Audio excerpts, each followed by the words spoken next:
You can also find every excuse as to why you won't make it. You can find every reason, if you look for it, as to why you won't make it. But at the end of the day, there's going to be two groups of people. And one group is going to be a lot fucking bigger than the other group. The one group is going to get told that they can't do it. And instead of fighting, and instead of working, and instead of, saying, well, Dad, I'm not willing to accept that, those people are going to just take it. And that's what society's counting on. Society is counting on you giving up.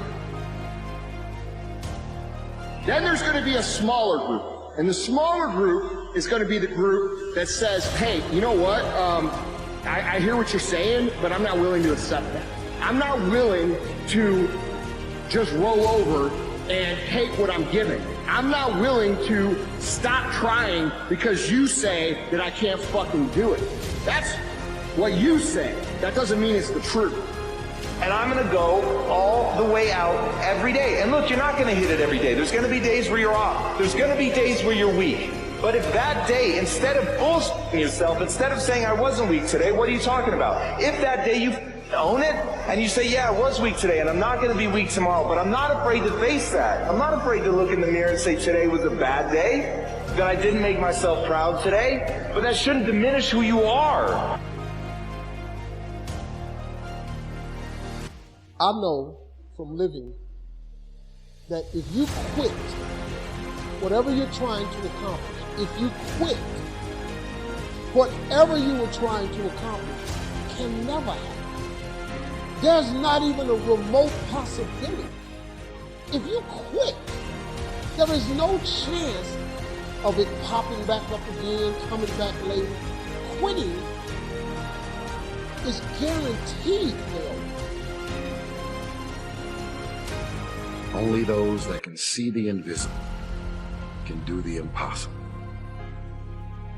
You have to be able to see what doesn't exist in order to be able to pull off or achieve what in most people's minds seems to be impossible. Only those that can see the invisible, being able to see what's not there. What is your vision? What is your idea? What was that God-sent dream? And so whatever the volcano is, you have the capacity to take that volcano on, the capacity to jump in it and find your true identity. Here's another thing that keeps a lot of people from taking on the volcanoes and jumping into the challenges that they're confronted with: the fear of making mistakes or not feeling good enough. Guess what? You're going to make some mistakes. You're going to make a lot of mistakes. God said this, and it's true. He said the person who's never made a mistake hasn't done anything. Success and failure are generally slow processes. Either slowly building things up or gradually tearing them down. And that's why I say you've got to pay attention. You have to watch. You have to watch every single second. Because those seconds, they turn into minutes. And minutes turn into hours, and hours turn into days, and days turn into years. Maybe we're going through something. It doesn't change who I am. What I'm going through does not change who I am. You're going to make some mistakes if you want to do something out here. You're going to fall flat on your face. You're going to be criticized when you come out into the arena called life. You're going to feel awkward and stupid and dumb sometimes. It goes with the territory.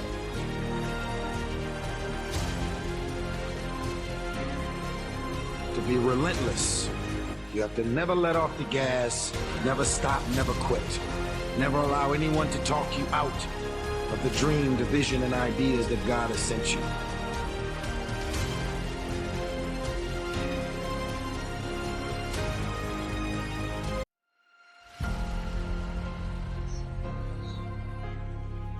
That second that just went by, that counted. And so did that second. And so did that one. And in those precious seconds, you were either building or you were decaying. You were either gaining ground, you were losing ground. In that second. Like, I believe in life, you got two separate people. You got champions, right? And they go through things in life that are self-inflicted. They bring it upon themselves, they get through it, they say, man, I got through it. And then you got warriors, right? They walk outside, the wind hits them, knocks them down, they pick up their stuff, they adjust, and they get moving, and they deal with the adversity that they didn't expect. They set their perspective right, and they figure out a way to embrace it and add value to every environment that they go into and every person's life that they come in contact with.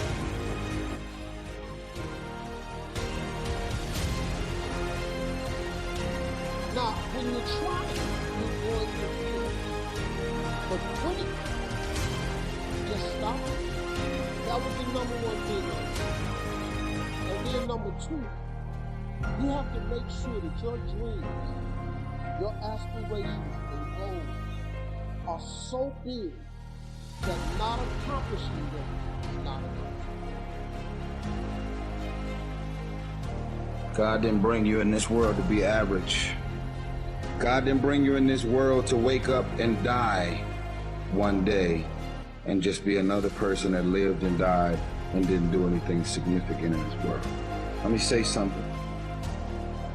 It's very important that you listen to this.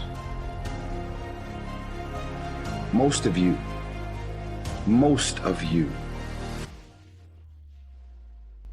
you're so consumed with everything that's going on in the world. This is the reasons you haven't figured out your own life yet. You can never shine trying to sit on someone else's sun. You can never figure out who you are if you're consumed in everything that everybody else is and what they're doing and the moves that they're making. When you are struggling with what to do, who you are, what's your next move, you are in an identity crisis. You are struggling with just who you are. See, you have not discovered who you are. You have to discover who you are in order to move you forward. Every single day. So, you want to get better? You want to self-improve? Stop looking for a shortcut and go find your alarm clock. Find your discipline. And find your guts and your passion and your drive and find your will. And then you will find your freedom. So a lot of people, if you've never made any major blunders, made some major mistakes, taken some serious risks, you haven't started living yet. You don't call that living. Not rocking the boat, going through life quietly, tiptoeing safely to an early grave.